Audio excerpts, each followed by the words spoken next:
Senate will come to order. Mr. Schauffler, please call the roll. Senators Amabile,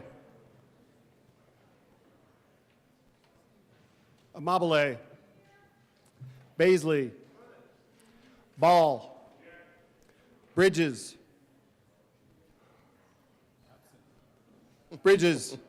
Excused. Bright, Carson, Catlin, Cutter, Danielson, Doherty, Exum, Frizzell, Gonzalez, Hendrickson, Jaquez Lewis, Judah, Kipp,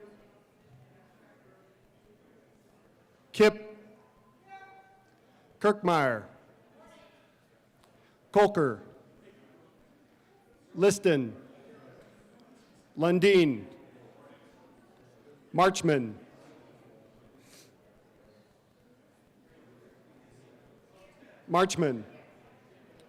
Michelson-Janae, Mullica, Pelton B, Pelton R, Rich, Roberts, Rodriguez, Simpson, Snyder, Sullivan, Weissman, Winter,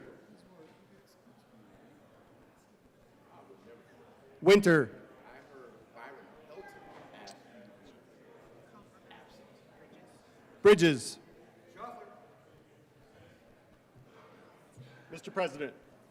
Mr. President. Let's do this. The morning roll call is 35 present, 0 absent, 0 excused. We have a quorum. Senator Catlin, would you please lead us in the Pledge of Allegiance? Thank you, Mr. President. Would you join me in Pledge of Allegiance? I pledge allegiance to the flag of the United States of America and to the republic for which it stands, one nation under God, indivisible, with liberty and justice for all. Approval of the Journal. Senator Ball. Thank you, Mr. President. I move that the Senate Journal of February 4th, 2025 be approved as corrected by the Secretary. You've heard the motion. All those in favor say aye. Opposed, no. The ayes have it. And that motion is adopted. Senate Services. Correctly printed Senate Bills 116, 117, 118, 119, 120, 121, 122, 123, and 124. Senate Joint Resolution 6. Correctly engrossed Senate Bills 6, 10, 14, 23, 38, and 55. Correctly re-engrossed Senate Bills 51 and 52. Correctly revised House Bill 1022. Committee reports. Committee on State Veterans and Military Affairs. After consideration on the merits, the committee recommends the following. Senate Bill 59 be referred to the Committee of the Whole with favorable recommendation. Committee on State Veterans and Military Affairs. After consideration on the merits, the committee recommends the following. Senate Bill 57 be postponed indefinitely. Committee on Finance. After consideration on the merits, the committee recommends the following. Senate Bill 72 be amended as follows, and as so amended be referred to the Committee on Appropriations with favorable recommendation. Committee on Finance. After consideration on the merits, the committee recommends the following. Senate Bill 56 be postponed indefinitely. Committee on Finance. After consideration on the merits, the committee recommends the following. Senate Bill 25 be postponed indefinitely. Committee on Business, Labor, and Technology. After consideration on the merits, the committee recommends the following. Senate Bill 37 be amended as follows, and as so amended be referred to the Committee on Appropriations with favorable recommendation.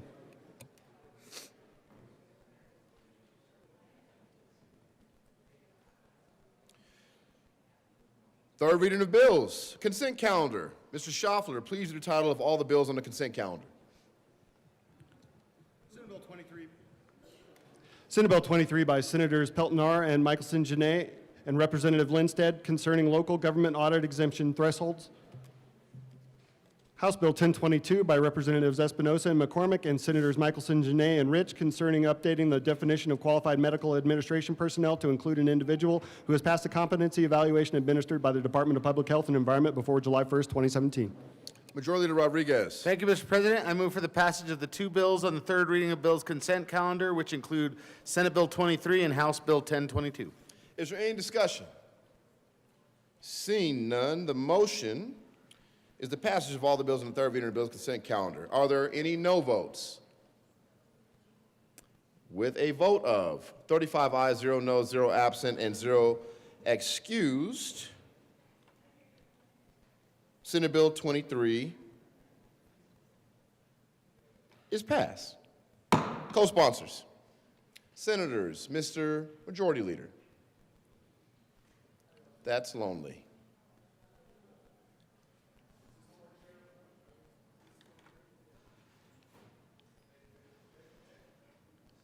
Senator Pelton B.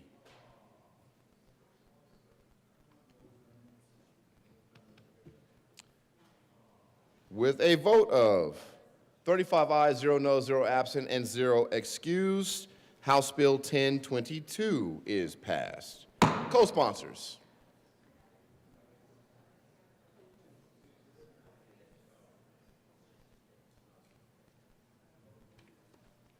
Third reading of bills. Final passage. Mr. Schaffler, will you please read the title to Senate Bill 10?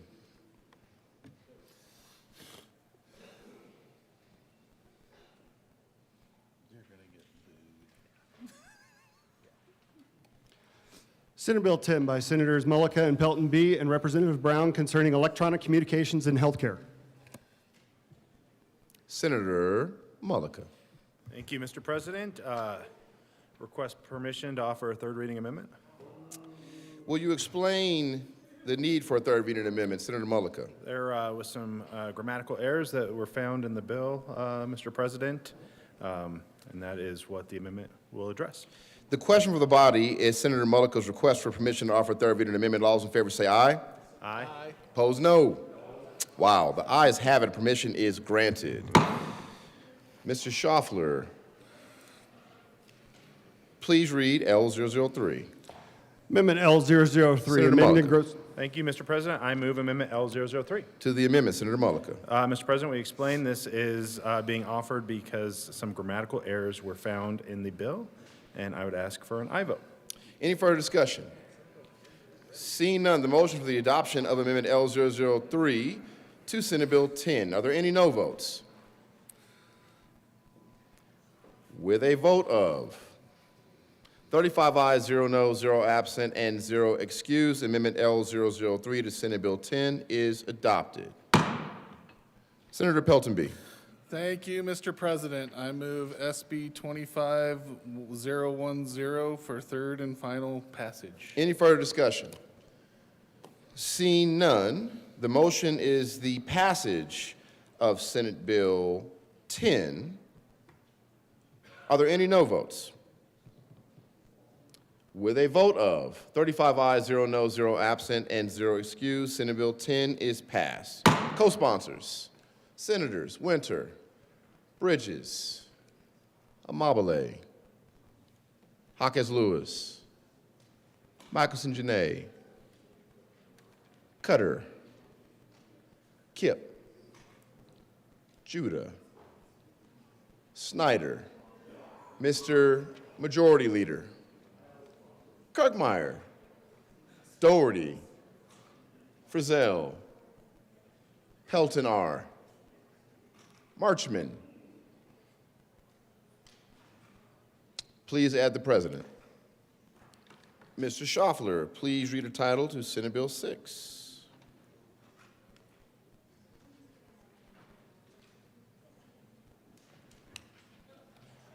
Senate Bill 6 by Senator Roberts and Representatives Rutenell and Bradfield concerning authorization for the state treasurer to invest state money for the creation of affordable for-sale housing in the state. Senator Roberts. Thank you, Mr. President. I move Senate Bill 6 on third reading and final passage. Any further discussion? Seeing none from the Minority Leader, the motion is the passage of Senate Bill 6. Are there any no votes? Senators, Mr. Minority Leader, Simpson, Frizzell, Catlin, Baisley, Rich, Pelton B, Bright, Carson. Pelton R.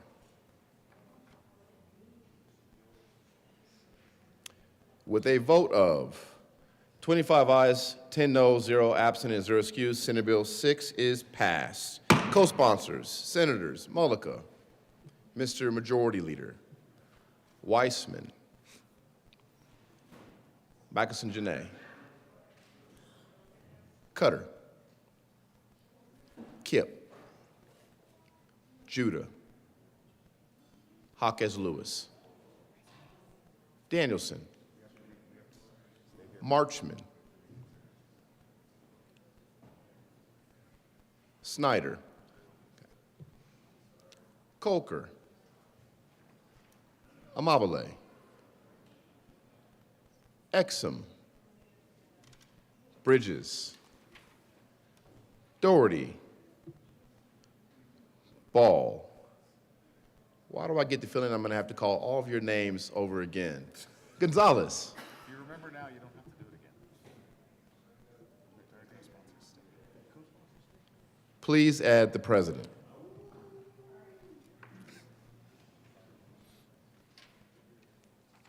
Majority Rodriguez. Thank you, Mr. President. Having voted on the prevailing side, I move for the reconsideration of Senate Bill 6. The motion is a reconsideration of Senate Bill 6. All those in favor say aye. Opposed, no. The motion is adopted and reconsideration is granted. Mr. Schaffler, please read the title to Senate Bill 6. Senate Bill 6 by Senator Roberts and Representatives Rittenell and Bradfield concerning authorization for the state treasurer to invest state money for the creation of affordable for-sale housing in the state. Senator Roberts. Thank you, Mr. President. I once again move Senate Bill 6 on third reading, final passage. Any further discussion? Seeing none, the motion is the passage of Senate Bill 6. Are there any no votes? Can I just say, like, oh, look, there's one that's a yes. Okay. Mr. Minority Leader. Simpson. Frizzell. Catlin. Baisley. Rich. Pelton B. Kirkmeyer. Bright. I got you, Bright. Carson. Pelton R. With a vote of 24 ayes, 11 no, 0 absent, and 0 excused, Senate Bill 6 is passed. Co-sponsors. Do we have to do it again? You don't have to do it again if you're already co-sponsored. If you're already co-sponsored, you don't have to again. Mr. Schaffler, please read the title to Senate Bill 38.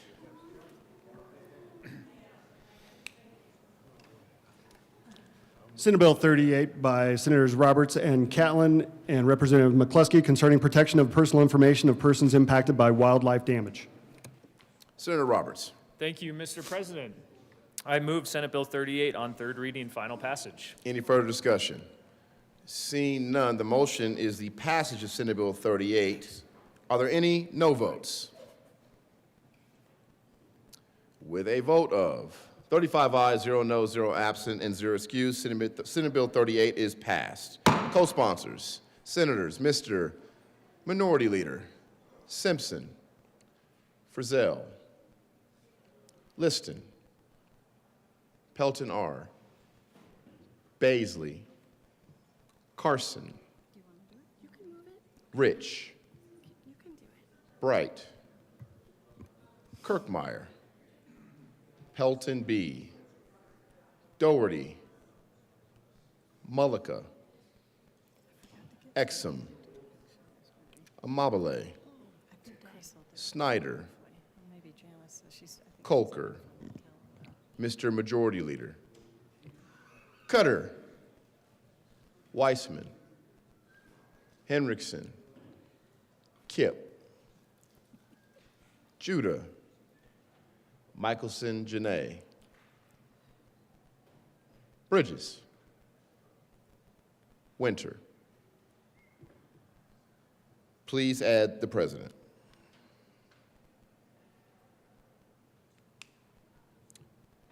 Mr. Schauffele, please read the title to Senate Bill 14. Senate Bill 14 by Senators Danielson and Jaquez Lewis and Representatives Garcia and Tutone concerning repealing the statutory unconstitutional ban on same-sex marriage. Senator Jaquez Lewis. Thank you, Mr. President. I move Senate Bill 14 on third reading and final passage and ask for your aye vote. Any further discussion? Seeing none, the motion is the passage of Senate Bill 14. Are there any no votes? Senators Pelton B. Bright. Pelton R. Liston. Baisley. Rich. With a vote of 29 ayes, 6 noes, 0 absent, and 0 excused, Senate Bill 14 is passed. Co-sponsors, Senators Mullica, Amabile, Marchman, Winter, Bridges, Doherty, Roberts, Michelson Janae, Henriksen, Cutter, Mr. Majority Leader, Weissman, Colker, Snyder, Sullivan, Kipp, Gonzalez. Please add the President. Mr. Schauffele, please read the title to Senate Bill 55.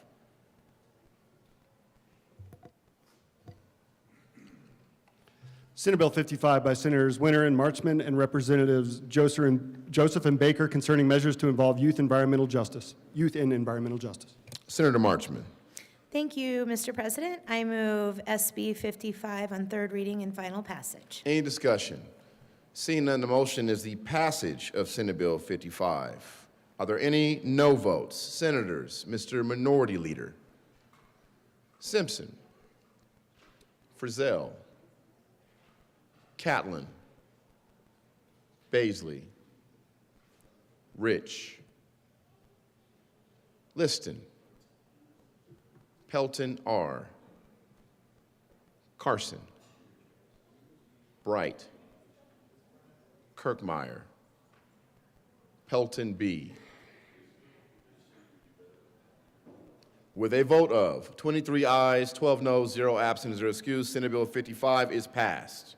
Co-sponsors, Senators Sullivan, Weissman, Michelson Janae, Jaquez Lewis, Gonzalez, Judah, Ball, Cutter, Bridges, Amabile, Exum, Colker. Please add the President.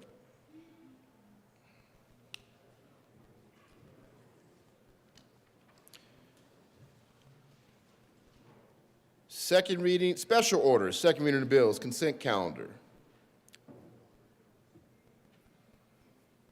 Majority Leader Rodriguez. Thank you, Mr. President. I move that the Senate take up Senate Bill 89, Senate Bill 90, Senate Bill 91, Senate Bill 92, Senate Bill 94, Senate Bill 95, Senate Bill 96, Senate Bill 97, Senate Bill 98, Senate Bill 99, Senate Bill 100, Senate Bill 101, Senate Bill 102, Senate Bill 104, Senate Bill 106, Senate Bill 107, Senate Bill 108, Senate Bill 109, Senate Bill 110, Senate Bill 111, Senate Bill 112, Senate Bill 113, Senate Bill 114, Senate Bill 115 on special orders consent at the hour of 9:35. The motion is that the Senate take up those bills on special orders consent at the hour of 9:35 a.m. This requires a 2/3 vote. All those in favor say aye. Aye. Opposed, no. The ayes have it. That motion is adopted. The Senate will take up those bills on special orders consent at the hour of 9:35 a.m. Special orders, second reading of the bills consent calendar. Senator Roberts. Thank you, Mr. President. I move the Senate resolve itself into the Committee of the Whole for the consideration of special orders, second reading of bills consent calendar. You've heard the motion. All those in favor say aye. Opposed, no. The motion is adopted. The Senate will resolve itself in committee of the whole consideration of special order second reading of the bill's consent calendar, and Senator Roberts will take the chair.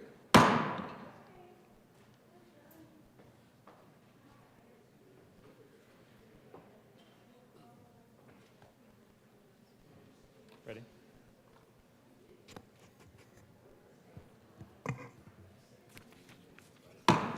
The committee will come to order, and the coat rule is relaxed for everyone in the chamber. Will the clerk please read the title of all the bills on the special order second reading of bills consent calendar?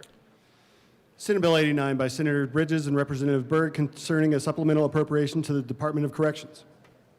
Senate Bill 90 by Senator Bridges and Representative Byrd concerning a supplemental appropriation to the Department of Early Childhood. Senate Bill 91 by Senator Bridges and Representative Byrd concerning a supplemental appropriation to the Department of Education. Senate Bill 92 by Senator Bridges and Representative Byrd concerning a supplemental appropriation to the offices of the Governor, Lieutenant Governor, and State Planning and Budgeting. Senate Bill 94 by Senator Bridges and Representative Byrd concerning a supplemental appropriation to the Department of Higher Education. Senate Bill 95 by Senator Bridges and Representative Byrd concerning a supplemental appropriation to the Department of Human Services. Senate Bill 96 by Senator Bridges and Representative Byrd concerning a supplemental appropriation to the Judicial Department. Senate Bill 97 by Senator Bridges and Representative Byrd concerning a supplemental appropriation to the Department of Labor and Employment. Senate Bill 98 by Senator Bridges and Representative Byrd concerning a supplemental appropriation to the Department of Law.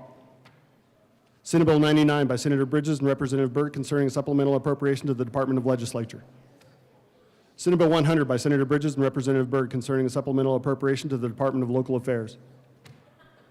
Senate Bill 101 by Senator Bridges and Representative Byrd concerning a supplemental appropriation to the Department of Military and Veterans Affairs. Senate Bill 102 by Senator Bridges and Representative Byrd concerning a supplemental appropriation to the Department of Natural Resources. Senate Bill 104 by Senator Bridges and Representative Byrd concerning a supplemental appropriation to the Department of Public Health and Environment. Senate Bill 106 by Senator Bridges and Representative Byrd concerning a supplemental appropriation to the Department of Regulatory Agencies. Senate Bill 107 by Senator Bridges and Representative Byrd concerning a supplemental appropriation to the Department of Revenue. Senate Bill 108 by Senator Bridges and Representative Byrd concerning a supplemental appropriation to the Department of State. Senate Bill 109 by Senator Bridges and Representative Byrd concerning a supplemental appropriation to the Department of Transportation. Senate Bill 110 by Senator Bridges and Representative Byrd concerning a supplemental appropriation to the Department of the Treasury. Senate Bill 111 by Senator Bridges and Representative Byrd concerning funding for capital construction and making supplemental appropriations in connection therewith. Senate Bill 112 by Senator Bridges and Representative Byrd concerning funding for capital construction information technology and making supplemental appropriations in connection therewith. Senate Bill 113 by Senator Bridges and Kirkmeyer and Representatives Byrd and Taggart concerning adjustments to the school funding for the 2024-25 budget year and in connection therewith increasing an appropriation. Senate Bill 114 by Senators Amabile and Kirkmeyer and Representatives Byrd and Taggart concerning the repeal of the financial literacy and exchange program. Senate Bill 115 by Senator Bridges and Kirkmeyer and Representatives Sirota and Taggart concerning an extension of the spending authority for the Colorado State Forest Service seedling tree nursery.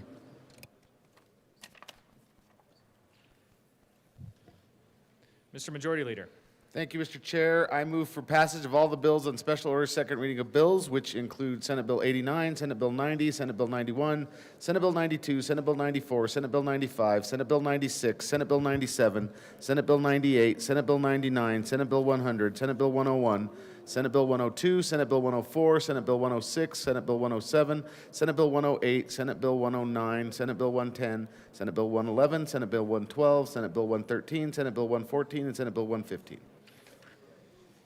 Is there any discussion of any of the bills on the consent calendar? Seeing none, the motion before the body is the adoption of all the bills on the special order second reading of bills consent calendar. All those in favor say aye. Aye. Those opposed, no.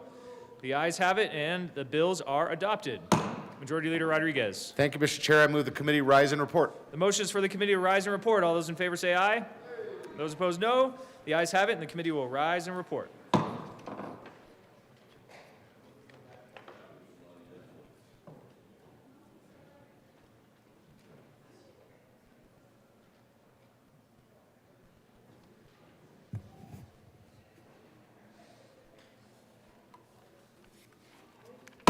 Senate will come to order. Senator Roberts. Thank you, Mr. President. The committee has had a number of bills under consideration. Will the clerk please read the report?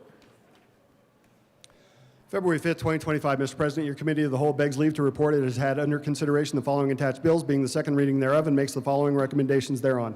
Senate Bill 89, Senate Bill 90, Senate Bill 91, Senate Bill 92, Senate Bill 94, and Senate Bill 95, Senate Bill 96, Senate Bill 97, Senate Bill 98, Senate Bill 99, Senate Bill 100, Senate Bill 101, Senate Bill 102, Senate Bill 104, Senate Bill 106, Senate Bill 107, Senate Bill 108, Senate Bill 109, Senate Bill 110, Senate Bill 111, Senate Bill 112, Senate Bill 113, Senate Bill 114, Senate Bill 115, passed on second reading and ordered engrossed and placed on the calendar for third reading and final passage. Senator Roberts. Thank you, Mr. President. I move the report. The motion is the adoption of the Committee of the Whole report. Are there any no votes? With a vote of 35 ayes, 0 noes, 0 absent, and 0 excused, the Committee of the Whole report is adopted. Senate Bill 89, 90, 91, 92, 94, 95, 96, 97, 98, 99, 100, 101, 102, 104, 106, 107, 108, 109, 110, 111, 112, 113, 114, 115 passed on second reading, ordered, engrossed, and placed on the counter for third reading and final passage. Mrs. Schaffler, will you please mark Senator Danielson as excused?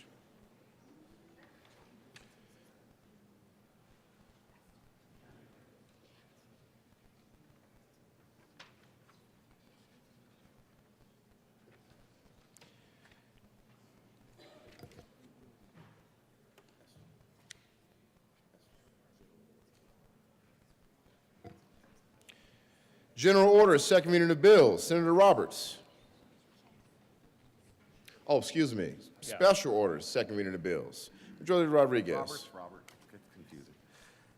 Thank you, Mr. President. I move that the Senate take up Senate Bill 16, Senate Bill 88, Senate Bill 93, Senate Bill 103, and Senate Bill 105 on special orders, second reading of bills at the hour of 9:43. The motion is that the Senate take up those bills on special orders at the hour of 9:43. This requires two-thirds vote. All those in favor say aye. Aye. Opposed, no. The ayes have it. That motion is adopted. The Senate will take up those bills on special orders at the hour of 9:43. Special order, second reading of the bill. Senator Roberts. Thank you, Mr. President. I move the Senate resolve itself in the Committee of the Whole for the consideration of special orders, second reading of bills. You've heard the motion. All those in favor say aye. Man, there we go. Opposed, no. The ayes have it. Of course, the ayes have it, and the motion is adopted. The Senate will resolve itself in the Committee of the Whole for consideration of special orders, second reading of the bills, and Senator Roberts will take the chair.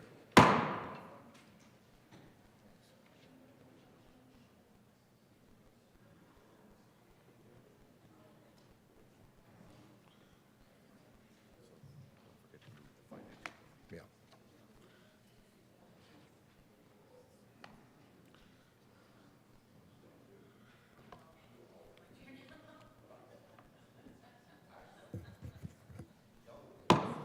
The committee will come to order, and the court rule is relaxed for everyone in the chamber. Will the clerk please read the title of the Senate Bill 16? Senate Bill 16 by Senator Snyder and Representative Basnicker concerning updating the framework governing escrow disbursements for real estate transactions. Senator Snyder. Thank you, Mr. Chair. I move Senate Bill 16 and the Finance Committee report. To the committee report. Well, I have an amendment. Not yet? We'll adopt, yeah. Okay. In the Finance Committee, we did take an amendment on there. It was really a productive process between Land Title Association, the Colorado Bankers, the Colorado Bar Association. We got really close to getting exactly right, but we did adopt an amendment in the committee, in the Finance Committee. Is there any further discussion on the Finance Committee report? Seeing none, the question before us is the adoption of the committee report. All those in favor say aye. Aye. Those opposed, no. The ayes have it, and the Finance Committee report is adopted. To the bill, Senator Snyder. I have an amendment. There is an amendment at the desk. Will the clerk please read the L004? Amendment L004. Senator Snyder. Mr. Chair, I move Amendment L004. To the amendment. Okay, so this was a follow-up to what we did in finance. So we had another stakeholder meeting just yesterday. Basically, the amendment realized that some of the language that we put in Finance Committee was not needed. It put an unnecessary burden of notice onto the bankers. So we're basically just striking that language out of that part of the amendment, and I would ask for approval. Is there any further discussion of L004? Seeing none, the motion before the body is the adoption of L004. All those in favor say aye. Aye. Those opposed, no. The ayes have it, and that amendment is adopted. Any further discussion on the bill? Senator? Seeing none. The motion before us is the adoption of Senate Bill 16. All those in favor say aye. Aye. Those opposed, no. The ayes have it, and Senate Bill 16 is adopted.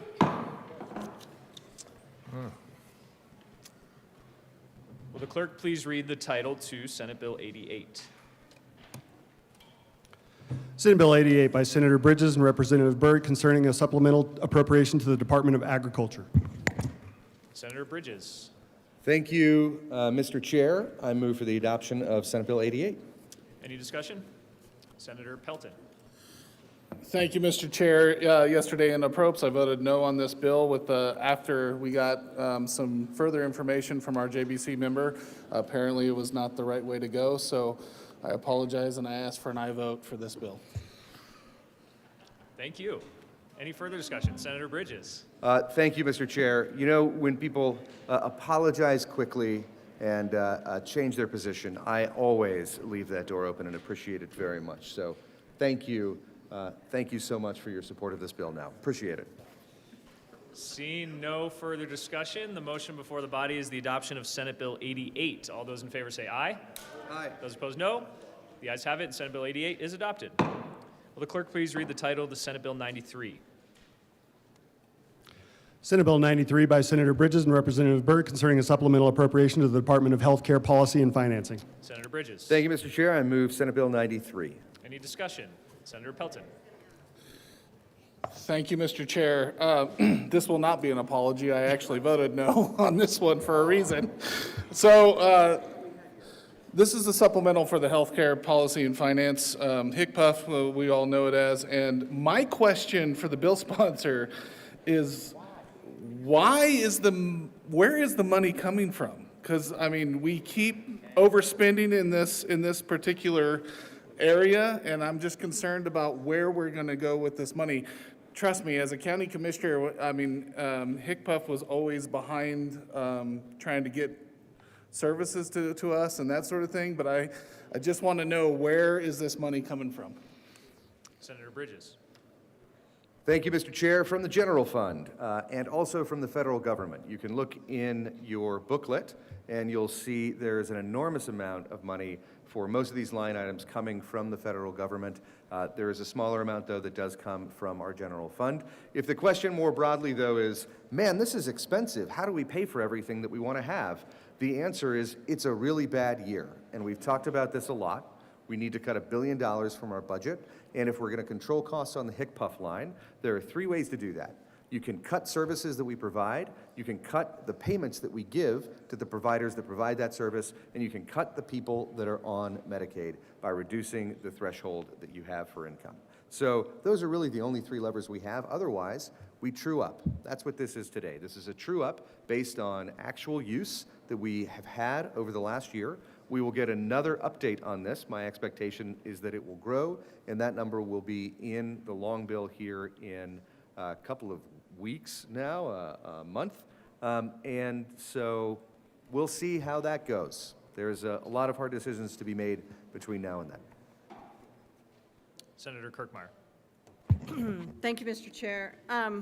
Just to kind of add on to that, members, because, you know, as we're looking through some of these and I'm looking through fiscal notes that are coming through, I have some concerns. So I just want to point to you, in your supplemental package, in this book that you all received, if you look on page 5, I'll tell you where the money's coming from right now. It's coming from our reserve. We have an obligation, a statutory requirement, to have a 15% reserve. And right now, for 24-25, that is the current year that we are in. That's not next year. That is the current year that we are in. Our reserve amount, year-end reserve amount, above or below the requirement, again, look on page 5, line 25, you will see that it's $252.7 million out of our reserve. We are not meeting our statutory responsibility to have a 15% reserve.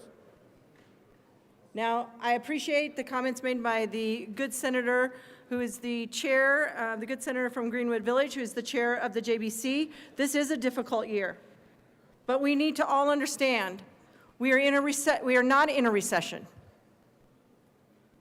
We are in a situation now where we're not meeting our statutory obligation because we keep taking funds from the reserve and we have not found the cuts that are necessary that we need to make in this fiscal year. This fiscal year, we are $252 million short now. And like I was saying, I appreciate the comments from the chair of the Joint Budget Committee, the good senator from Greenwood Village, that with regard to Medicaid true-ups, these are things that we do have to do. These are entitlement programs, and we're truing them up. But at the same time, I'm just going to keep asking you all and keep repeating this to everyone. As you are going through your bills this year, please ensure that you don't put a fiscal note on them, especially if it is ongoing general fund money. And here are two words that I just don't want to hear or see anywhere in a fiscal note: continuously appropriated. Those are bad words, especially this year. Can't have those in a fiscal note. And the other thing, again, we said this to you when we had our joint meetings. We need you to go back and look through your bills over the last 6 years if you've been here that long, or if you've only been here 4, go back and look over the last 4 years in your bills. And any bill that you had continuously appropriated ongoing general fund money in, you need to let us know if we can cut it. Because in this year, we have to find $252.7 million. I just want you to keep that in mind. That is this year. Is there any further discussion on Senate Bill 93? Mr. Minority Leader. Thank you very much, Mr. Chair.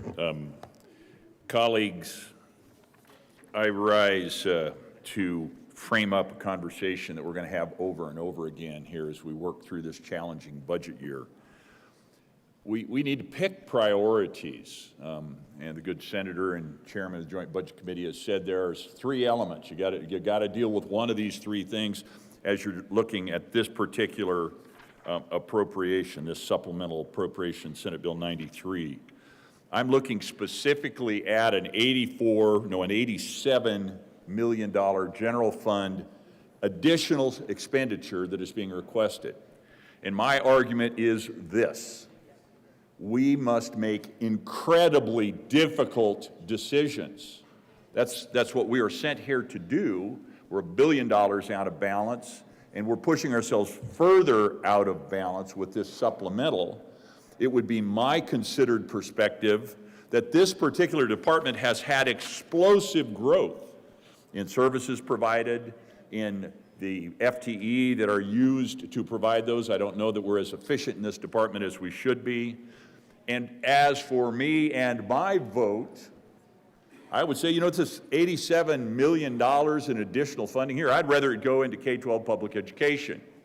Let's get on the front side of the curve of addressing how we live as a society, making sure our children are educated and have the best opportunity for a good life that we can give them, instead of on the backside saying, oh, now we got to treat the symptoms.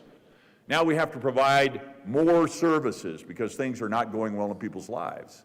It is a challenge. It is a difficult, heart-wrenching, gut-wrenching decision to say, I want to cut services, but that's exactly what I'm saying. Cut the services in this supplemental bill, which is looking back at last year, saying we need $87 million more, and it's taking away, in my mind, from the students of Colorado, and that is a priority I will not make. So I'm saying I'm willing to make that difficult, gut-wrenching decision and say, cut services, $87 million. I'm sorry. It is tough to do that.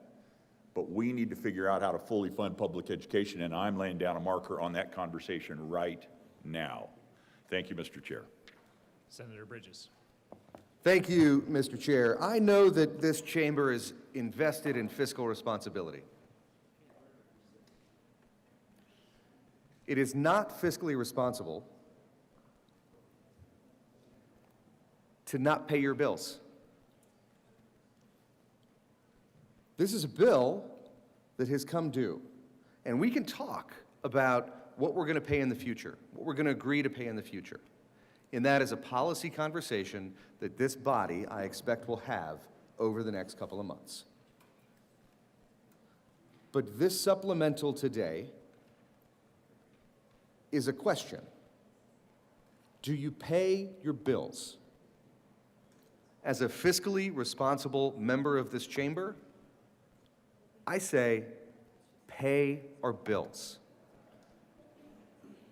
Maybe we decide that next time that option comes up to make that investment, maybe we invest differently. Maybe we make different choices. But this supplemental today, this one here, is about fiscal responsibility. It's about paying our bills. Mr. Minority Leader. Thank you very much, Mr. Chair. I agree. Founder, acquirer, senior executive of 10 companies over 30 years. You got to pay your bills. And when you find that your team has put you in a corner that you do not belong in, you change leadership in that area. Do we need to pay the bill? Sure. It's an obligation. We've got to meet that obligation. But we need to change the direction. That is the point of this conversation. This is a harbinger of things to come as we deal with the challenges we have before us. We got to clean up the things that are behind us. And when we let ourselves into a bad space, we need to change that leadership so that we can lead ourselves into a good space. That is why my vote on this particular supplemental will be no. Senator Bridges. Thank you, Mr. Chair. And by change leadership, I assume that means that we, as the leaders that have made the decisions about what it is that we fund in this department, which, to the good Senator from Undineville's point, he is correct, we have dramatically expanded a lot of the services that we provide, especially and particularly to the folks with severe disabilities. We have increased what we do for those folks. We've increased payments for kids with autism. We dramatically increased the reimbursement rates for that last year. That is one of the recent increases we have made. Those decisions that we made, by the way, it's not the employees that have made these decisions and put us in this corner, it's us.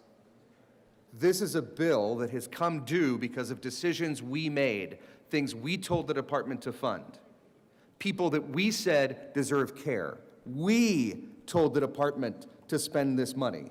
And the question today is, are we going to pay our bills? The question tomorrow is, what do those bills look like next year?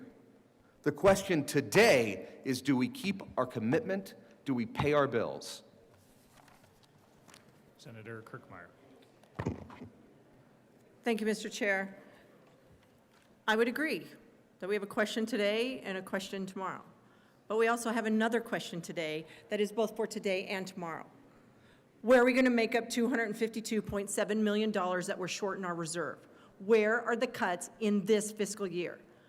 I agree that we made a commitment when bills were passed by the majority, and I don't mean the majority as in Democrats, I mean the majority of senators who voted for some of these bills, just trying to be clear, because there might have been Republicans and Democrats voting for these bills that passed that expanded eligibility for Medicaid and expanded basically insurance for people who are at a different level of the federal poverty level than they are for Medicaid. So, so those were passed by the royal we. I don't know if it was Democrats, Republicans, who it was, but all of us. So we do have a commitment. But we also have a commitment to the other provision that we voted for. We, all of us, the royal we, in that we said we would have a 15% reserve of our general fund operating. And we are short in this fiscal year, 24-25, by $252.7 million.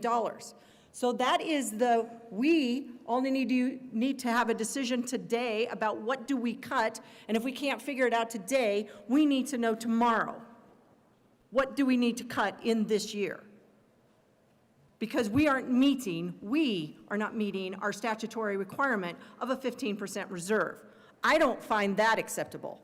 That is a commitment that we made. So that is what I was asking for. Where can we cut? There are 6 members on the Joint Budget Committee. There are 100 members in this building. It is under the Constitution that the General Assembly passes the budget. We're just the ones who have to get stuck writing it. And I'm happy to do that, but that doesn't mean you all don't have a responsibility to go back and look at your bills that have continuously appropriated general funds in them and tell me which ones I can cut to make up $252.7 million in this fiscal year. That's our whole this year, and I don't want to have to keep growing it. Any further discussion on Senate Bill 93? Senator Frizzell. Thank you, Mr. Chair.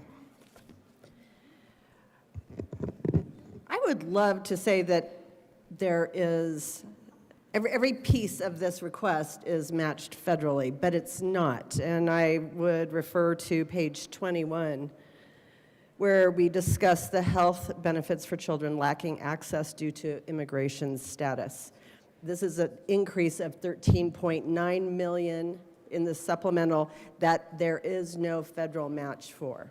And I am not saying that we should not provide health care for those who are not American citizens. That is not what I'm saying. But what I am saying is that the mismanagement of this particular department, where they continually, time after time, year after year, supplemental after supplemental, throw up their hands and say, we have got to pay this bill because this money is all an entitlement. And that's not true.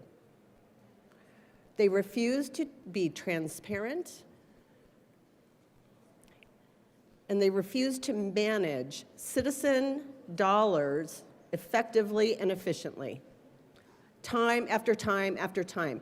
And you can't, my good colleague from Weld County makes excellent points, because if we have continued to kick the can down the road on holding HCPF accountable for how they manage Colorado citizen dollars and federal dollars. And by golly, let's not just say, well, it's a federal match, so that's free money, because it's not. Whose dollars are those? They're not the federal government's dollars, those are taxpayer dollars. So let's not be so disingenuous that we say it's okay because it's a federal match. That's not right. That's not right for the citizens of Colorado. It's not right for the citizens of the United States, who some states may be more responsive to that concept. I am a no vote on this bill. I am a no on Senate Bill 93 for this particular reason. I have, in my own experience over the last 2 years, both as a legislator and on the Legislative Audit Committee, been aghast at the mismanagement of HCPF, and it is high time that that department is held accountable and be required to be transparent about how they manage the money of Colorado citizens. Thank you, Mr. Chair. Seeing no further discussion, the motion before us is the adoption of Senate Bill 93. All those in favor say aye. Aye. Those opposed, no. No. The ayes have it. Senate Bill 93 is adopted. Will the clerk please read the title of Senate Bill 103?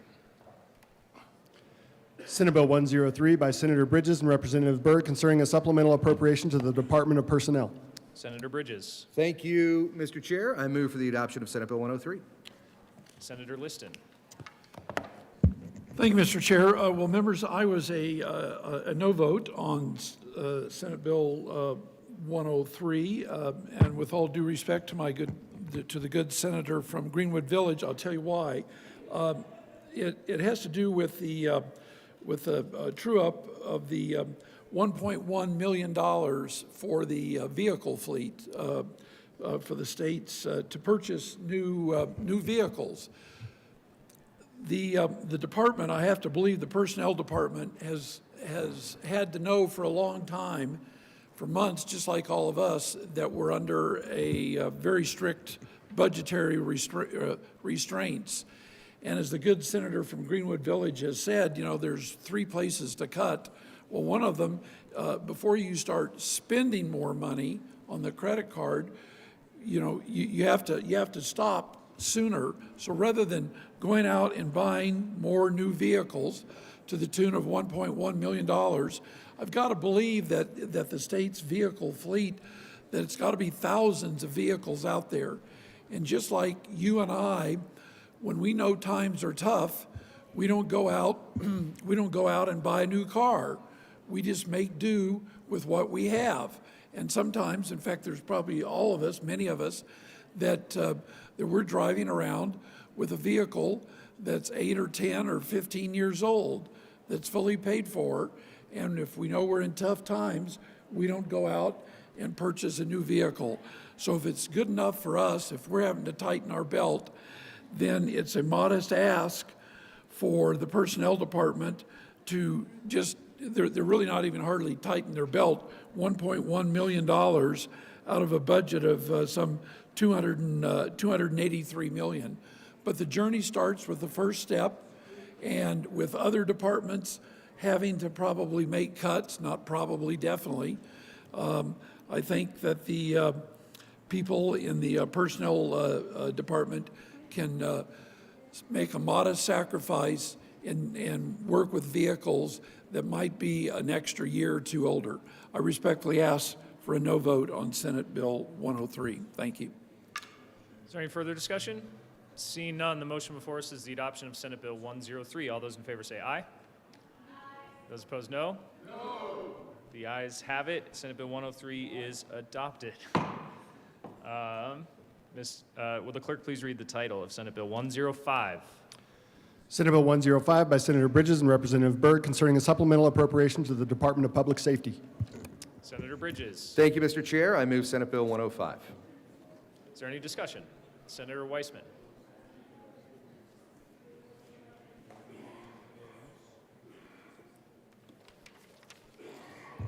Thank you, Mr. Chair. I want to begin by acknowledging the good work of members of the Joint Budget Committee on this supplemental for the Department of Public Safety in particular. It is one of our bigger, more complex departments with a lot going on in it.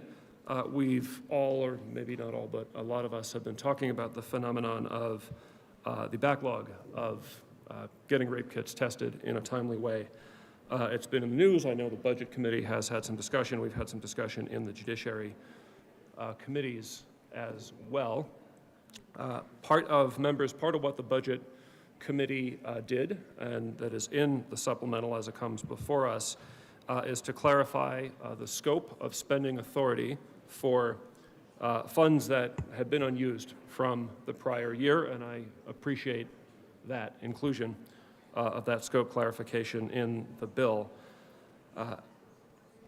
I will move the amendment and get to it in a minute, but I guess just to set the stage a little bit farther, our CBI, among other things, has some capacity issues.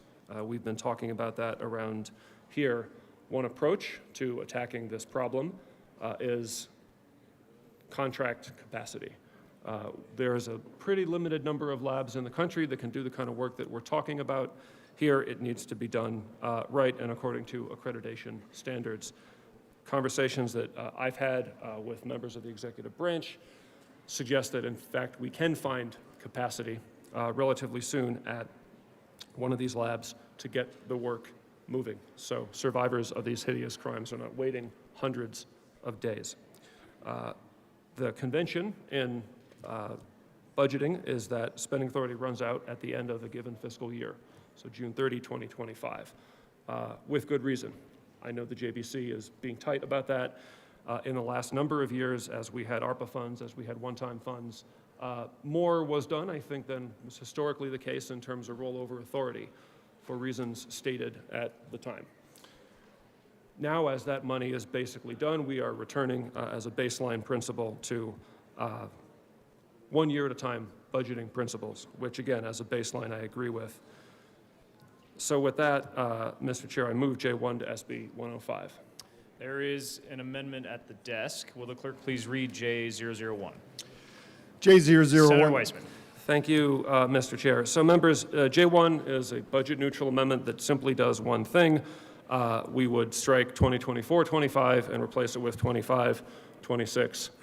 What that amounts to is a granting of 12 additional months of spending authority for the purposes of having a longer runway to utilize contract capacity.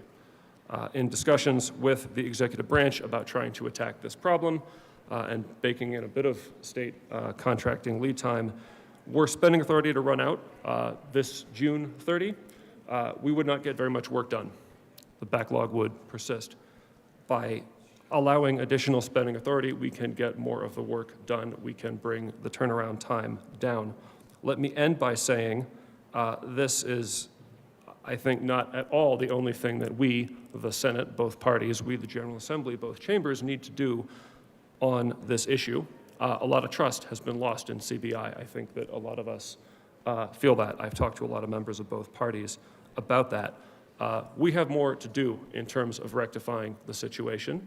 I believe that there may be further amendments to this particular bill in the other chamber. I am personally working on legislation that will come before the body in due course. And as I've said in other fora, this is a matter for all of us, all 35 of us who care about this issue in this chamber and our colleagues in the other chamber, to work on to get CBI back into shape to make structural changes that might be necessary so we clear up this problem and we don't ever have anything like it happen again.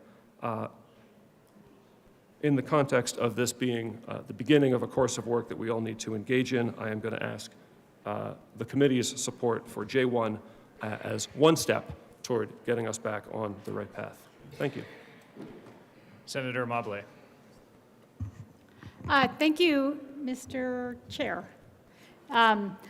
So I just want to be clear that in the Joint Budget Committee, we denied the roll forward authority, not because we don't want the testing to happen, but in fact, because we do want the testing to happen. And the department has they were given $7.5 million, at least half of it designated for testing. And in the last year, they have completed 14 retests of the DNA that was made questionable by the actions of one of their employees. That's unacceptable. That's an unacceptable response to the funding that they were given. They didn't spend the money. So what we want, the reason we denied the roll forward authority, is because we want to understand what is the plan for getting this work done, getting it done soon, and getting it done right, and in a way that we all can believe in the results. And that is why we said, no, we're not just giving you a blank check to go forward and continue to do what you haven't already done, that the people of Colorado were relying on you to do, in that the way that we allocated the money last year was not the right way. And so we want to fix that too. We want to hold this department accountable, and we want results, and we want them now, and that is why we did what we did, and I stand by the work of the Joint Budget Committee.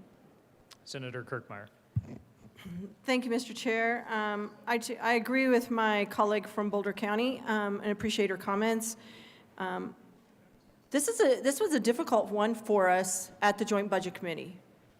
And I think you all kind of know what we're talking about here. When we first initiated the $7.5 million to go to the Department of Public Safety, to CBI, to do testing or retesting, it wasn't just for CBI, it was also for district attorneys because of the whole Missy Woods issue. I think everybody knows what happened there. Still trying to work their way through that. They didn't spend all the funds. And we just didn't feel like we were getting the whole story, like what was going on, like why weren't all the funds spent?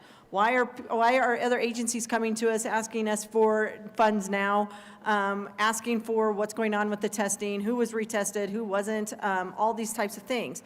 And granted, that's all, there's a chain of custody and all this other thing that occurs between district attorneys and between Colorado Bureau of Investigations. That's one issue. But when we started talking about this issue of allowing for roll forward to do testing, sexual assault testing kits, the JBC was there. But we've got to have accountability from our departments. We need to know how they're going to spend that money, where they're going to spend that money.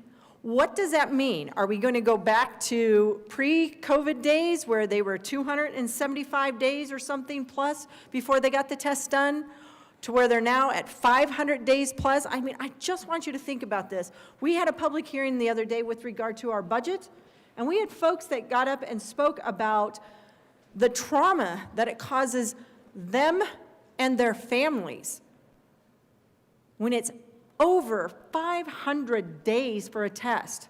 So we have compassion and empathy. We understand what they were talking about. But again, we're doing our fiduciary responsibility. We are being responsible in holding these departments accountable. That's why we did not allow for the roll forward authority. We do know that there are other bills that are working their way through the process. We do know that even though if we don't do this roll forward authority today in a supplemental, that we still have the opportunity with an orbital bill, if we need one, to get things done pretty quickly. And we just weren't getting all the answers that we felt that we needed from the Department of Public Safety and CBI. So again, stand by what we did. Understand if you all have some different ideas, but that's why we're here today. This is what your job is to give us some direction as well, and we would appreciate hearing it. Senator Gonzalez.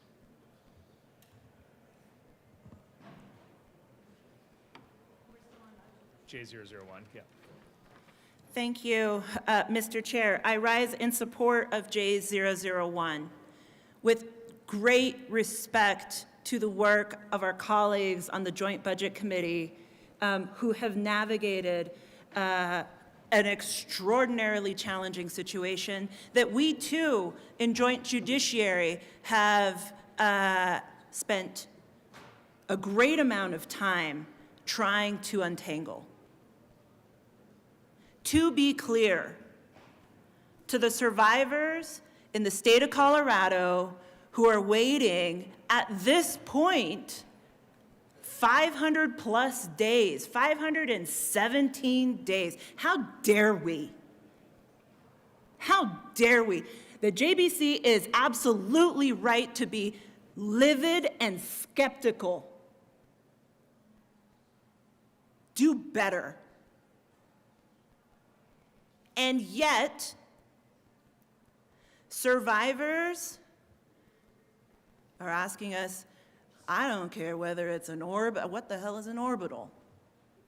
Right? I get it. So, to CBI, to the department, I don't see you out in the lobby today. I hope you're listening. But I don't think you're hearing any sense of like, hi friends, here's a blank check. Please go spend this money. Do not take my support for this amendment. Do not take this amendment as here's a check, go do the things. Because I think we are all livid, appalled, and shocked. And let's not pretend that the status quo before the mess at the joint budget, the mess at the CBI related to an ongoing criminal case. Let's not pretend that the before times were great either, when the wait time prior to was 275 days. Meaning, if you were raped or assaulted today, the earliest in the before times was you could maybe expect an answer back from CBI that could then lead you to get, I don't know, a protection order, a case filed in the criminal court. October in the before times, 2026. Now, do we really think that that is okay? No wonder survivors of sexual assault have such little faith in the system. So to me, this is not a JBC versus the General Assembly problem. This is a problem that impacts every single one of us and every single one of our constituents. And how dare we allow this to continue in the manner in which we have? Now, I speak in support of this amendment because we need to get the money where it needs to go. And if that means shipping these kids out of state, by God, if that's what we need to do in order to get this problem resolved, let's get that work underway. But if the department for 1 minute, and rest assured to my colleagues on the Joint Budget Committee, we join with you and we stand with you to say, do not think that this is going away anytime soon. Do not think that you're just going to take this check and then come back to us later on and be like, sorry, because it's just not good enough. And so I ask for an aye vote on J001, but that ain't going to be the only bill that you see this session.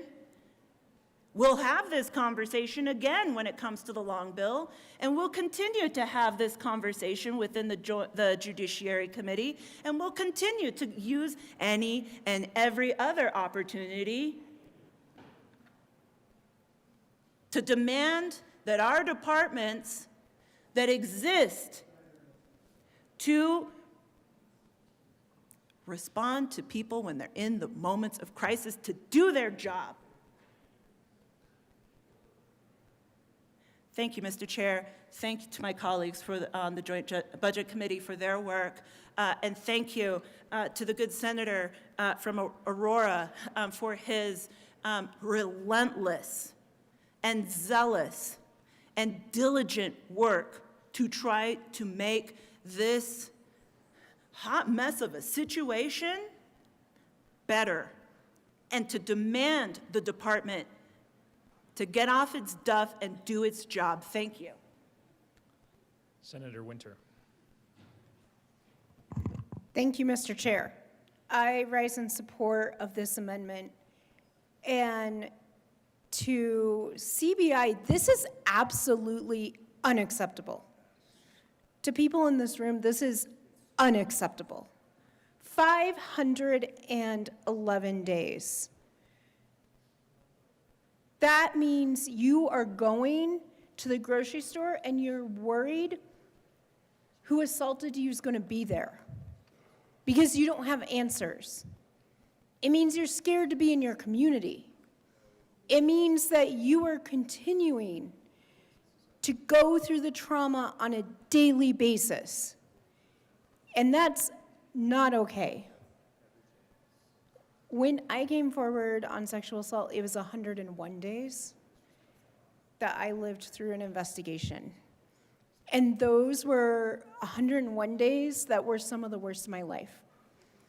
And we are asking our victims who had an actual assault, way worse than what I went through, wait 511 days? Do you know how fast I get blood work back? Real fast.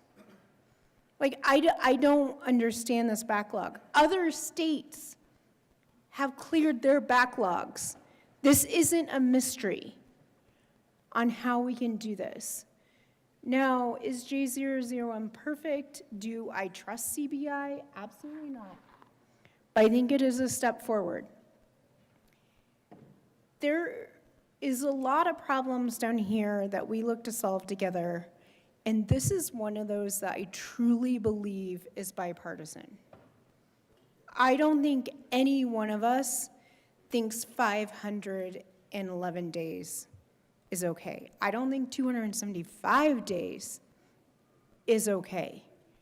And how did we mess up so badly? And when our government messes up so badly, it is this room's job to fix it.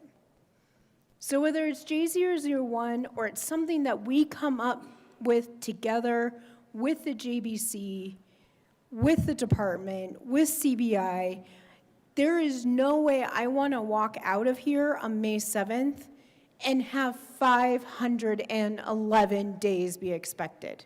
And we can do this, and I ask you all to work with us. Senator Bridges. Thank you, Mr. Chair.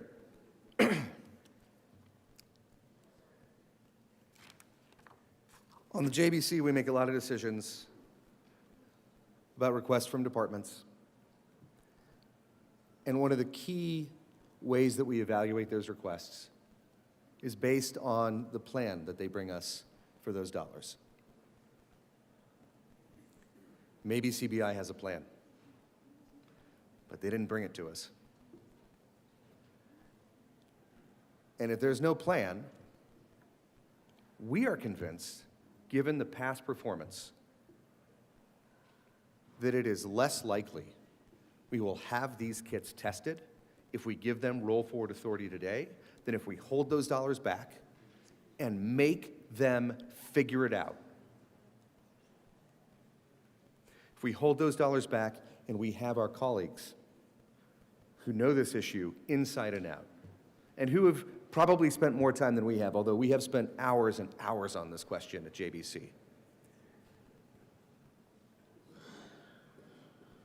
It's possible that CBI has a plan. It's more likely they will have a plan that works if we don't give them the money now. But we wait until they can show us that plan. It is more likely we will get these kits tested if they come to us with a plan. This is, I'm going to say it again. If they come to us with a plan, all in. If they don't have a plan, what in the world gives anyone in this room the confidence that they're somehow going to figure it out, given the challenges that we've seen in this department? And it hurts me to say this, because I believe in the work that these folks do. I believe in the goodness of at least the vast majority, if not all, of the people engaged in this work. But even the best of intentions doesn't deliver if you don't have a plan. And they do not have a plan. Seeing no further discussion, the motion before the body is the adoption of J001 to Senate Bill 105. All those in favor say aye. Aye. Those opposed, no. The ayes have it, and J001 is adopted. Discussion on the bill. Mr. Minority Leader. Thank you very much, Mr. Chair. I rise to discuss Senate Bill 105, the supplemental for public safety. Earlier in this debate about various supplementals, we heard the argument that it's a due bill. You got to pay the due bill. Okay, and I made the argument, well, we got a leadership problem that put us in a corner where we have a due bill we should not have. I'm now going to give us the opportunity to consider a reality that we are confronted with right now.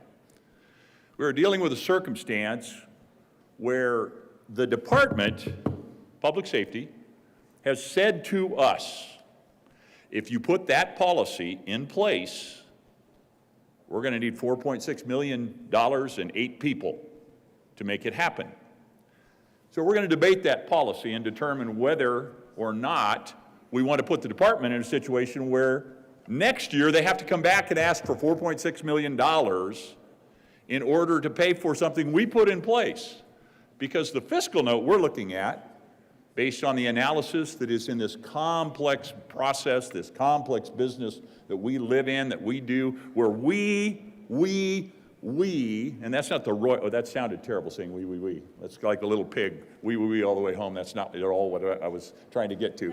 Where we collectively, not the royal we, but we, the General Assembly, have the responsibility and will have the responsibility that the Joint Budget Committee members will march back into this well next year and say, you got to pay it. It's $4.6 million in unexpected funding that you now owe because the fiscal note that we have says nothing to see here, no money needed, you don't have to have that money. This is the analysis that we, the General Assembly, have got, but the department is saying no, be prepared. $4.6 million to do this. So I guess I would say if it is the will of this body to advance that legislation, then we probably need to be honest with ourselves and fund that legislation with money necessary to do the work that the department says they will have to do, or we need to know we'll be right back here in the same space next year owing $4.6 million on a policy that was put in place that we whistled past, we chose not to believe would cost us anything. Or, that's one possible outcome, is that we're honest about that upcoming policy, or if in fact we truly believe that the fiscal analyst has it right, the department does not know what they're talking about, well then we probably ought to take $4.6 million out of this supplemental right now, because the department clearly has the money to do it. Can't have it both ways. It's one way or the other. Either we need to bake $4.6 million into the policy we're passing, or we need to take the $4.6 million out of this right now. Now, you got to read between the lines, because I didn't want to get gabbled down on talking to a different bill. But if you read between the lines on what I'm saying is, well, let's be honest with ourselves. In bill after bill, supplemental after supplemental, let's do the job right. If it costs $4.6 million, let's be honest. Say it costs $4.6 million, and we need to make the policy decision. We're going to come up with that money because we care that much about the policy. Or be prepared to be disappointed a year from now when a department says, we told you, we're going to need $4.6 million and 8 people to do what you told us to do. Now give us that money. Thank you, Mr. Chair, for the latitude to discuss this complicated process that is the supplemental process where we lie to ourselves when we pass policies and we don't properly fund them. And then we're surprised when we owe extra money next year. Thank you, Mr. Chair. Senator Gonzalez. Thank you, Mr. Chair. Not to belabor the point, because I think that we have several decision points ahead of us today. But I do want to acknowledge the Department of Public Safety is here, and so I only looked in the lobby. I failed to look to the gallery, but glad to see you here, and appreciate the extent to which you are listening to this lively and impassioned debate. Thank you, Mr. Chair. Is there any further discussion on Senate Bill 105? Seeing none, the motion before the body is the adoption of Senate Bill 105. All those in favor say aye. Aye. Those opposed, no. The ayes have it. Senate Bill 105 is adopted. Mr. Majority Leader. Thank you, Mr. Chair. I move the committee rise and report. The motion is for the committee to rise and report. All those in favor say aye. Aye. Those opposed, no. The ayes have it, and the committee will rise and report.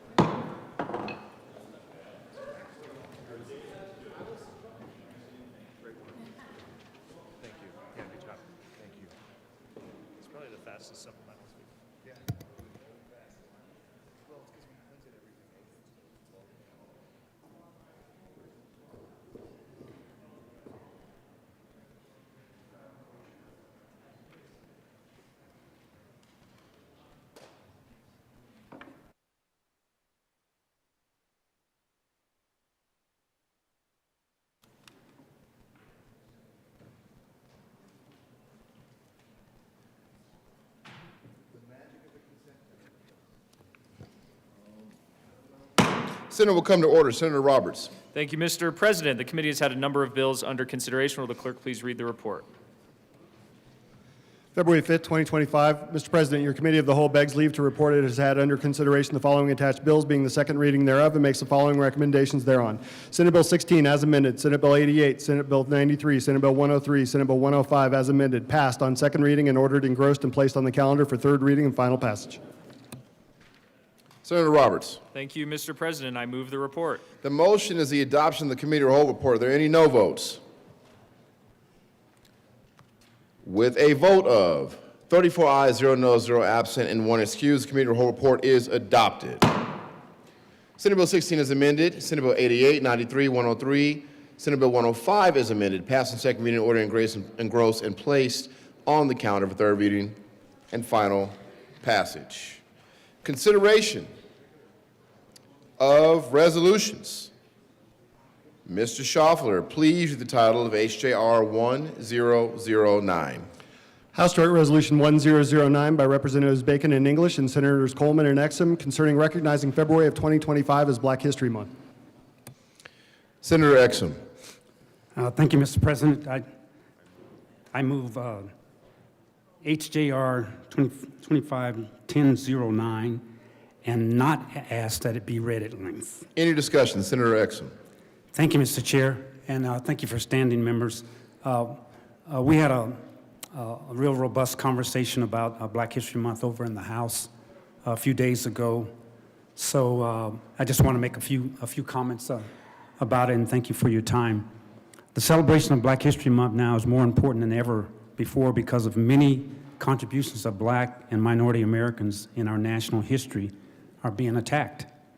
A few years ago, the attack was directed at critical race theory, and today it's DEI. Either way, it's an attempt to negatively impact the American history by claiming that any celebration of Black or minority Americans in itself is divisive and should not be abandoned.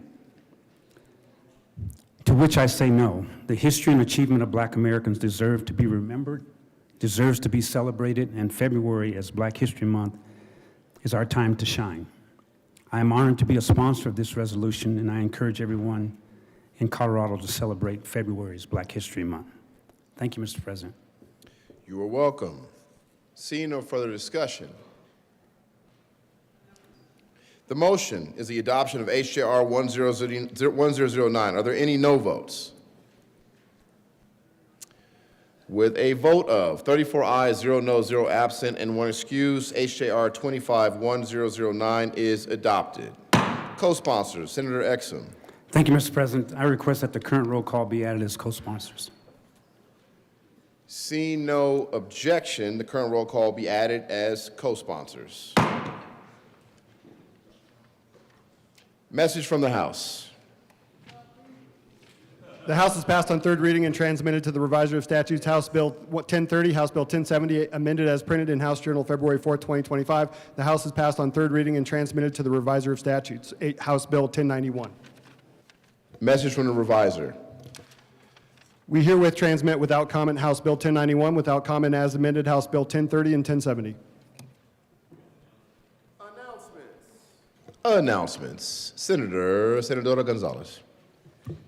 Thank you, Mr. President. The Senate Judiciary Committee will be meeting at 1:30 today at the old Supreme Court. We've got Senate Bill 82, 60, 62, and 75. See you there.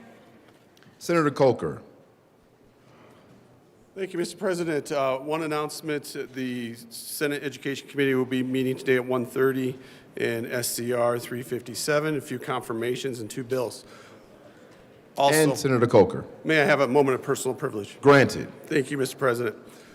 Colleagues, this week is School Counselor Week. This is National School Counselor Week. I get up here every year to talk about school counselors and to acknowledge the important work they do in our schools. A big personal note on that is my wife is a middle school counselor, and I know what school counselors go through on a day-to-day basis, and I want to acknowledge the work that they do. I want them to know that we see them, we hear them, we know the struggles that they have when they're working with kids who have suicide ideation. the struggles they have when they're working with kids who are sick, with kids who've lost a parent, especially today, especially this year, kids wondering if they're going to go home and not know if their parent is there or not. We also acknowledge their wins when they're able to help these kids, when they're able to get them back into the classroom, get them to increase their performance by helping them with their social and emotional needs. Because schools aren't just about the 3 R's anymore. There's a lot more that goes into schools than what we remember from the 1950s, from the mid-20th century. There's so much more happening. And examples, that we didn't think of previously that we're working with today. Helping kids when they're struggling is a noble act, and I want to acknowledge all of our school counselors and, again, press for the increase in our priorities and making sure there's more available in all of our schools. Thank you. Thank you, Senator Coker. Senator Frizzell. Thank you, Mr. President. Members, I have requested and been granted permission to be absent tomorrow, February 6th. Thank you, Mr. President. Senator Liston. Thank you, Mr. President. Members, I want to remind you of the great lunch that you all can have and attend. The Nuclear Caucus today is going to be hosting the CEO of the company called Energy Fuels. It's going to be across the street in the SSB cafeteria. It's on the first floor, so you don't even have to ride the elevator. We're going to have a nice lunch, a good, excellent presentation. You're invited. We hope you'll attend. Starts around 11:30. Thank you very much. Senator Winter. Thank you, Mr. President. Transportation and Energy is going to be meeting at 1:30 today in 252. We have 2 sunset hearings for the towing task force and also for the motorcycle operator safety training program. And then we have 2 bills, House Bill 1054 and 1076. I look forward to working with all of you. Senator Catlin. Thank you, Mr. President. Colleagues, I'd like to invite you to Western Colorado University tomorrow morning on the first floor, West Foyer. They'd like to sit and visit with you, buy you a cup of coffee. How many times does that happen? They'd like to buy the coffee. Please come and talk to Western Colorado University.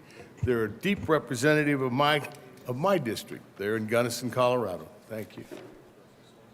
Senator Coker. Thank you, Mr. President. I have another announcement. I've asked permission from both the Majority Leader, Minority Leader, and the President to miss tomorrow. So I will not be here tomorrow. Thank you.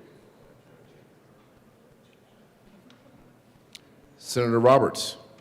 Thank you, Mr. President. Colleagues, if you're looking for another lunch to attend today, I wanted to remind you, I put this flyer on your desk a couple days ago.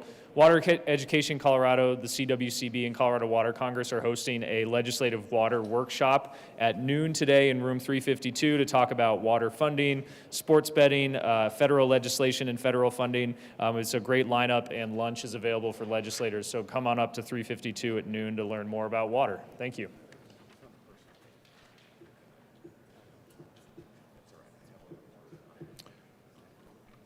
Senator Gonzalez. Thank you, Mr. President. We request a moment of personal privilege. Granted.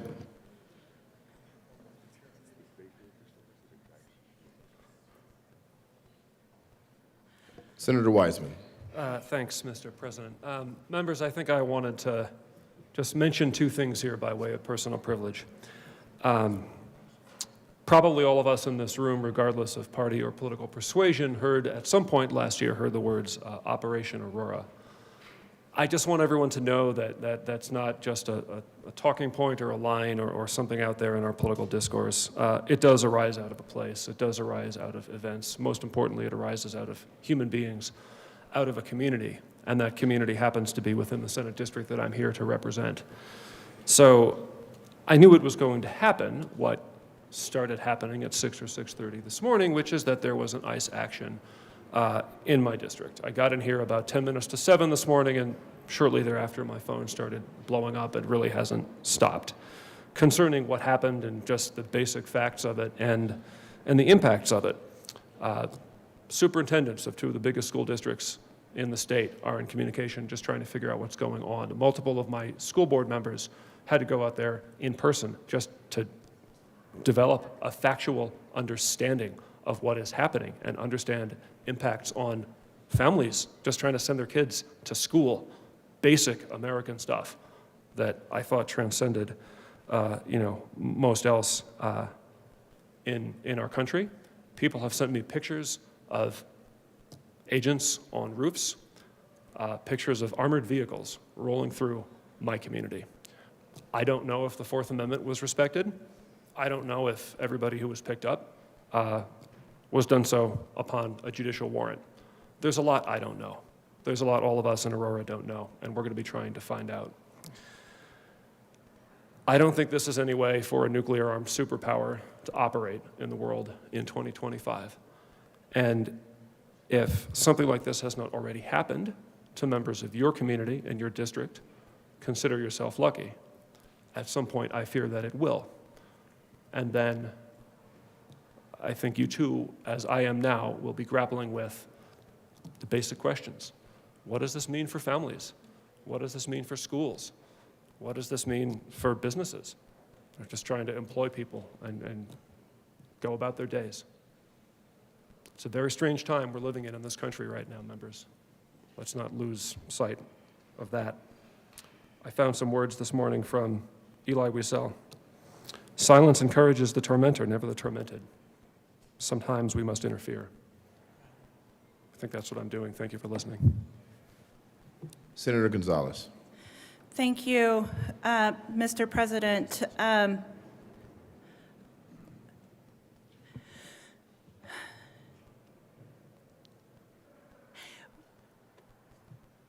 Stop playing games with people's lives. Stop using families as political pawns. The reports that we are hearing today about ICE officers at school bus stops is not who we are as Americans. Parents who were taking their kids to the school bus stops, who were on their way to drop their kids off at schools, how dare we say that we want to support students and then allow a federal agency who doesn't even have the wherewithal to go and talk to a judge and get a valid warrant signed by a judge to conduct their operations is not only callous, it's lazy. Do better. Para la comunidad que está ahorita en este momento en miedo, quiero que conozcan ustedes que ustedes tienen derechos. Quiero que sepan ustedes que la Constitución nos proteja a todos. Que ustedes tienen el derecho de permanecer callado, callada. Usted tiene el derecho bajo la Constitución de pedir una orden de arresto firmado por un juez. Y sin esta orden firmado por un juez, usted tiene el derecho de mantener la puerta cerrada. Usted tiene el derecho de hablar con un abogado. Antes de firmar cualquier documento, usted tiene el derecho de pedir un juicio, pedir hablar con un juez. The Constitution protects us all. I don't care where you were born. And so given that, you have the right under the Constitution to ask to see a warrant signed by a judge. You have the right under the Constitution to keep your door closed if you do not see that judge-signed warrant. You have the right under the Constitution to remain silent. You have the right under the Constitution to ask to speak to an attorney before you sign any document. You have the right to ask to speak to a judge, because this is the United States of America, and we believe in the Constitution, and we believe that the Constitution protects everybody. We have the right, and we have done work in this General Assembly to ensure that local law enforcement does the work of local law enforcement, and that the federal government does not overreach and commandeer our resources here in the state of Colorado to try to do their job for them. ICE is gonna ICE, but we protect each other, and we protect our constitutional rights. And so if you see ICE activity, I want to encourage everybody. Si ustedes ven actividad de ICE, quiero que reporten esta actividad. Llamen al 1844-864-8341. If you see ICE activity, I want you to call 1-844-864-8341. And know that we have, y quiero que sepan ustedes que el trabajo que hemos hecho aquí en el estado de Colorado ha aclarado de que las policías locales hacen su trabajo, ICE hacen su trabajo al nivel federal, y vamos a seguir luchando para clarificar y aumentar estas protecciones. Nosotros nos cuidamos uno al otro. We protect each other, and we protect the Constitution of this country. Thank you, Mr. President. Thank you. Senator Judah. Thank you, Mr. President. I want to echo the sentiments of the good senator from Denver and my colleague who also represents Aurora. In Senate District 29, I have a very large concentration of people who look like me, who share my religion and my background. And it is no secret that the administration has targeted my community before, and I suspect that we will be a target once again. That said, we need to understand that what is transpiring and what will continue to happen is not exclusive to the urban areas. This is not exclusive to Denver or Aurora, where we have high concentration of people who will be targeted. This will be a rule issue. And we need to make sure that we are crafting policy and that we are working with organizations in our communities that protect them. I'm going to take a cue from the senator from Denver and tell my community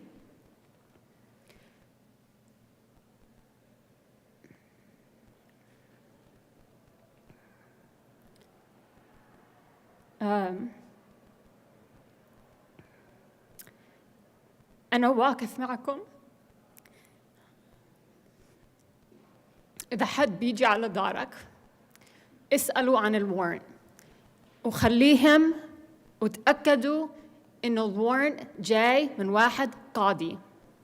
أنتوا مش لازم تحكوا مع حد، وإذا بأخذوك تحكيش إشي.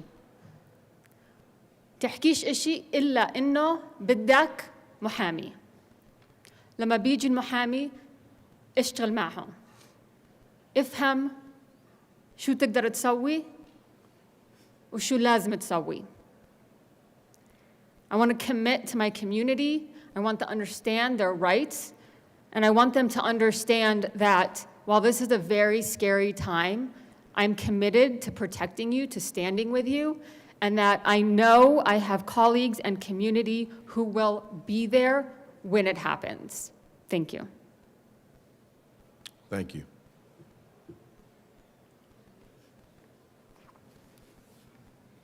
Majority Rodriguez. Thank you, Mr. President. Colleagues, we will be keeping the desk open because we have to read some bills across. There's no need to return. On that note, Mr. President, I move that the Senate recess until 11:30 a.m. You've heard the motion. All those in favor say aye. Opposed, no. The ayes have it. The Senate will stand in recess until 11:30 a.m.